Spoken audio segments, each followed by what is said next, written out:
Assalamualaikum warahmatullahi wabarakatuh.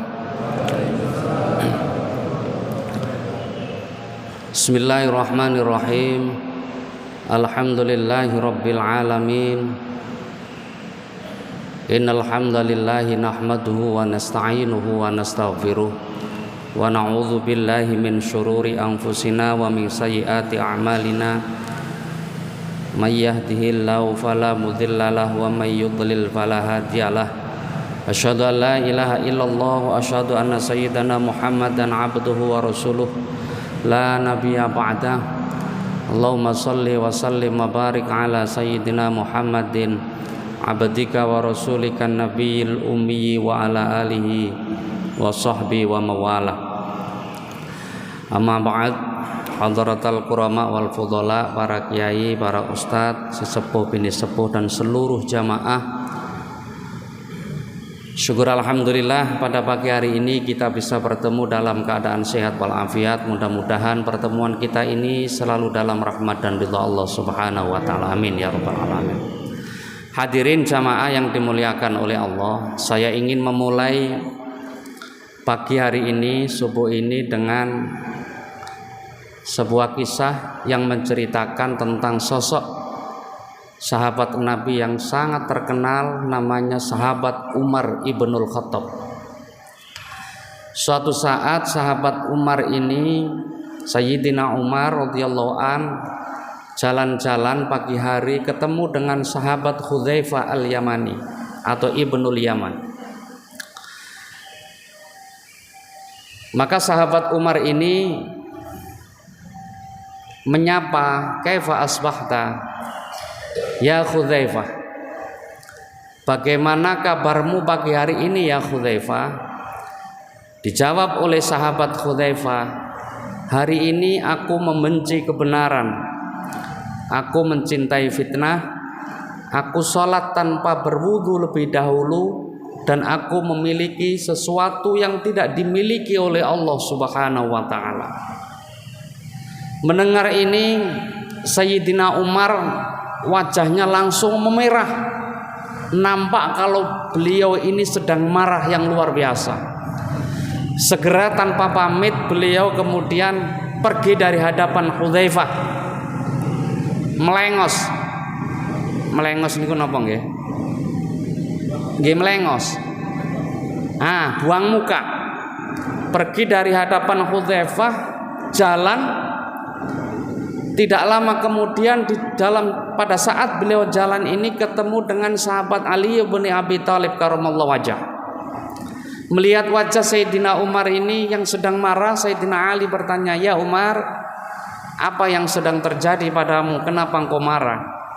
"Ya Ali, bagaimana aku tidak marah?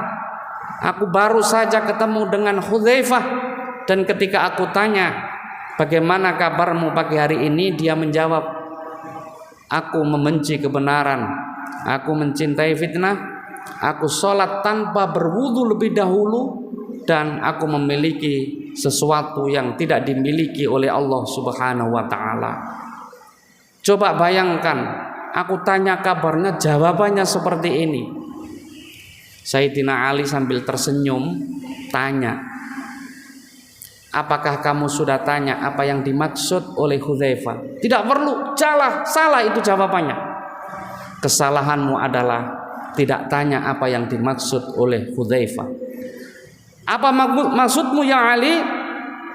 "Yang dikatakan oleh Hudzaifah itu benar. Pertama dia mengatakan, 'Aku membenci kebenaran.' Ya Sayyidina Umar, apakah kamu lupa bahwa ada kebenaran yang ada di dalam hidup kita dan semua orang pasti akan mengalami. Apa itu Ali? Kematian. Kullu nafsin dha'iqatul maut. Setiap yang bernyawa pasti akan mati. Saya mati, Anda mati, kita semua pasti akan mati. Dan itu hak, tidak ada yang bisa menghindari kematian. Hadirin jamaah yang dimuliakan oleh Allah, Sayyidina Ali kemudian mengatakan, "Ya Umar," dia mengatakan, "aku membenci yang kebenaran adalah membenci kematian. Karena apa? Dia merasa belum cukup amal kebajikan yang ia lakukan di muka bumi ini, sehingga tidak siap untuk menghadap Allah Subhanahu wa taala. Makanya hadirin jamaah, mumpung kita masih hidup, diberi nyawa oleh Allah, mari kita manfaatkan sebesar-besarnya kehidupan ini untuk banyak berbuat kebaikan, beribadah kepada Allah Subhanahu wa taala. Cuma satu syarat yang paling penting dalam setiap ibadah yang kita laksanakan adalah ikhlas karena Allah semata-mata. Qul inna sholati wa nusuki wa mahyaya wa mamati lillahi rabbil alamin. Katakan Muhammad, sesungguhnya ibadahku, salatku, ibadahku, hidupku dan matiku hanya untuk Tuhan seru sekalian alam. Inilah jamaah yang dimuliakan oleh Allah. Kenapa saat kita niat, apakah itu sholat, puasa dan yang lain-lain, selalu diakhiri dengan kalimat lillahi ta'ala. Harapannya adalah apa yang kita lakukan semata-mata karena Allah Subhanahu wa ta'ala. Yang kedua, wahai Amirul Mukminin Umar ibnul Khattab radhiyallahu an, sahabat Hudzaifah mengatakan, aku mencintai fitnah. Yang dikatakan adalah benar, karena Al-Quran sendiri mengatakan innama amwalukum wa auladukum fitnah. Sesungguhnya harta-harta kita semua, anak-anak kita semua adalah fitnah. Dan wahai Amirul Mukminin, ketahuilah, anak-anak dan harta kita adalah ujian bagi kita bersama. Karena itu jamaah yang dimuliakan oleh Allah, mari amanah Allah ini, titipan Allah ini yang berupa anak dan harta, kita kelola dengan sebaik-baiknya. Anak umpamanya harus kita didik menjadi anak yang soleh. Kita kenalkan Al-Quran, kenalkan Tuhan, agar kelak pada saat dia besar, dia mau bersujud sholat kepada Allah Subhanahu wa ta'ala. Dan itu adalah hal yang membahagiakan. Di dalam agama Islam, Pak, Bu, anak yang baik itu anak yang mau bersujud, mengakui bahwa Tuhannya adalah Allah. Bukan anak yang ringking, bukan anak yang cerdas, pinter, nilainya bagus, tetapi anak yang mau bersujud kepada Allah Subhanahu wa ta'ala. Itulah hal yang membahagiakan. Cuma Bapak Ibu sekalian, anak seperti ini hanya akan tumbuh dalam keluarga yang penuh dengan kasih sayang. Mustahil anak-anak seperti ini akan tumbuh dari keluarga yang tidak penuh kasih sayang. Maka contoh terbaik bagi keluarga, bagi anak-anak kita adalah ayah dan ibunya. Rasulullah mengajarkan kalau manggil istri itu panggilannya apa, Pak? Ya Humairo. Jenengan nggih ngoten nggih.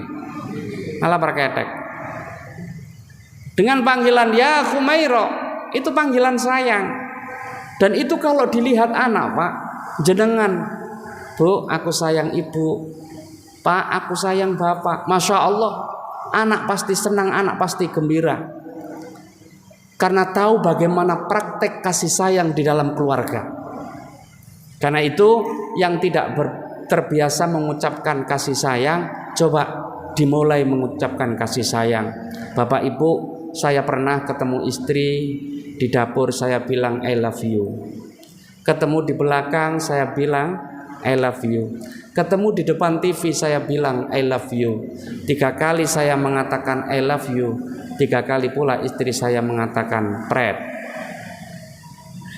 Ya enggak apa-apa, wong itu bagian dari contoh kasih sayang kepada anak-anak kita. Saya pernah tanya, Pak, Bu, sampean seneng enggak kalau saya bilang aku sayang padamu? Lah apa saya takok-takok, wong ngene kok ditakono. Lho iki penting, ini penelitian. Nah, dia bilang, "Yo seneng, percaya sampean." Belas gak percaya. Tapi Pak, Bu, itu penting. Makanya panjenengan nanti coba ya. Ini pagi istrinya nyapu, bisikkan kata-kata sayang, "Bu, aku sayang padamu." Yakin sampean diduduk sapu, Pak. Karena itu maka jamaah yang dimuliakan oleh Allah, anak adalah titipan, harta juga masuk, termasuk titipan dari Allah Subhanahu wa ta'ala. Dan ingat Bapak Ibu sekalian, ada harta yang wajib dikeluarkan, itu namanya zakat. Kalau jenengan sudah diberi kelebihan oleh Allah harta yang banyak dan ada nisabnya, ada khaulnya, maka wajib mengeluarkan zakat. Ada yang sunnah, namanya infak, sedekah. Maka jenengan kalau tidak cukup nisabnya, tidak cukup haulnya, maka boleh Allah memberikan fasilitas untuk mengeluarkan dengan cara sedekah atau infak. Jadi berbuat baik itu kadang memang tidak perlu harus nunggu kaya. Berinfak, mengeluarkan sebagian harta tidak mesti harus nunggu kaya dulu Bapak Ibu sekalian. Karena itu maka setiap kita punya usaha, setiap kita punya upaya untuk melakukan kebajikan, insya Allah kebaikan akan selalu bersama kita. Yang ketiga, kata Sayyidina Ali kepada Sayyidina Umar, ya Umar, ketahuilah bahwa Hudzaifah mengatakan, aku sholat tanpa berwudu lebih dahulu. Yang dimaksud adalah membaca sholawat kepada Rasulullah Muhammad Sallallahu Alaihi Wasallam. Bapak Ibu sekalian, kata shollu di dalam ayat Al-Quran, innallaha wa malaikatahu yusholluna 'alan nabi ya ayyuhalladzina amanu shollu 'alaihi wa sallimu taslima. Ini bukan tentang laksanakanlah sholat, tetapi perintah untuk memperbanyak baca sholawat kepada Rasulullah Muhammad Sallallahu Alaihi Wasallam. Kalau yang seperti ini membaca sholawat tidak usah nunggu wudhu. Kalaupun wudhu itu lebih baik, lebih utama. Tetapi jika nggak punya wudhu, ingin zikir sholawat, maka itu juga disunnahkan. Dan ini yang dilakukan oleh Hudzaifah. Beliau sangat mencintai Rasulullah Sallallahu Alaihi Wasallam, maka dengan memperbanyak sholawat, maka bentuk cintanya itulah kepada Nabi Muhammad Sallallahu Alaihi Wasallam. Man ahabbani kana ma'i fil jannah. Barang siapa cinta kepadaku, maka akan bersama-sama dengan aku masuk ke dalam surga. Tentu kita semua berharap jamaah yang dimuliakan oleh Allah, kita termasuk golongan orang-orang yang senang membaca sholawat. Satu kali membaca sholawat, maka 10 kali Allah akan menurunkan rahmatnya kepada kita. Allahumma amin. Tinggal ngitung, kalau 100 kali berarti ya 1000 kali, berarti ya tinggal ngalikan. Maka akan semakin banyak rahmat yang diberikan oleh Allah kepada kita. Allahumma sholli ala Sayyidina Muhammad. Nah jamaah yang dimuliakan oleh Allah, yang keempat, kata Sayyidina Ali kepada Sayyidina Umar, ya Umar, yang dikatakan Hudzaifah, aku memiliki sesuatu yang tidak dimiliki oleh Allah. Ketahuilah bahwa Allah itu tidak beranak dan tidak pula diperanakkan. Lam yalid wa lam yulad. Sedangkan Hudzaifah itu punya anak. Artinya Hudzaifah memiliki sesuatu yang tidak dimiliki oleh Allah Subhanahu wa taala.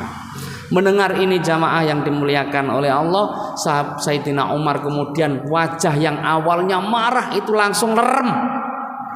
Untung Ali, aku ketemu dengan, kalau tidak maka pasti Hudzaifah akan aku hukum dengan apa yang disampaikan. Bapak Ibu sekalian, karena itulah dalam kehidupan ini, kalau ada sesuatu yang nampak, yang kita lihat, yang kita dengar, bisa jadi yang kita dengar itu tidak 100%, mungkin hanya 1/4, mungkin hanya setengahnya. Kemudian kita mengambil kesimpulan apa yang nampak, apa yang terlihat, dan apa yang dengar. Bisa jadi kesimpulan kita salah. Disinilah kalau kita gampang suudzon terhadap apa yang kita lihat, bisa sangat berbahaya dalam kehidupan kita. Kalau kemudian itu kita ceritakan kepada orang lain dilala salah, maka itu bisa menjadi fitnah. Al fitnatu asyaddu minal qatl. Karena itu jamaah, di bulan Ramadan ini Ini bulan yang sangat mulia bagi kita semua. Tidak sekedar memperbanyak ibadah, lebih dari itu adalah kita memperbaiki diri kita, kita memperbaiki hati kita agar kita menjadi orang-orang yang dicintai oleh Allah Subhanahu wa taala dan kita menjadi orang-orang yang mencintai Allah Subhanahu wa taala. Dan orang-orang seperti inilah jamaah yang dimuliakan oleh Allah termasuk kategori orang-orang yang berhasil di dalam menjalankan ibadah kepada Allah Subhanahu wa taala. Bapak Ibu, ada seorang ulama namanya Asghar Ali Engineer. Ini dari India.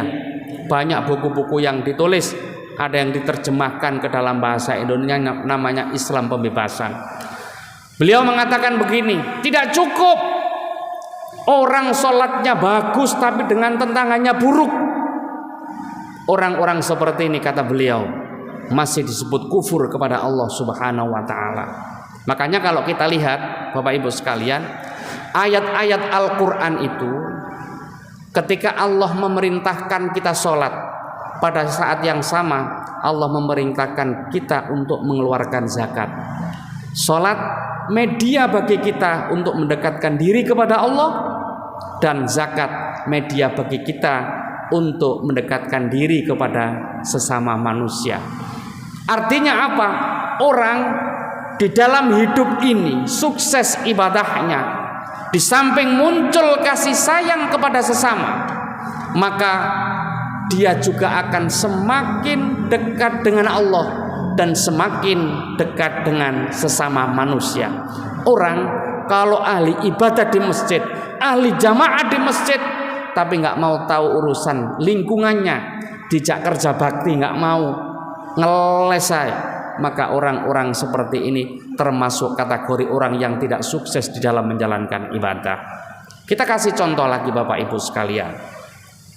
Di dalam surat Al-Baqarah itu hudallil muttaqin, ayat yang ketiga, alladzina yu'minuna bil ghaibi wa yuqimunas shalah wa mimma razaqnahum yunfiqun.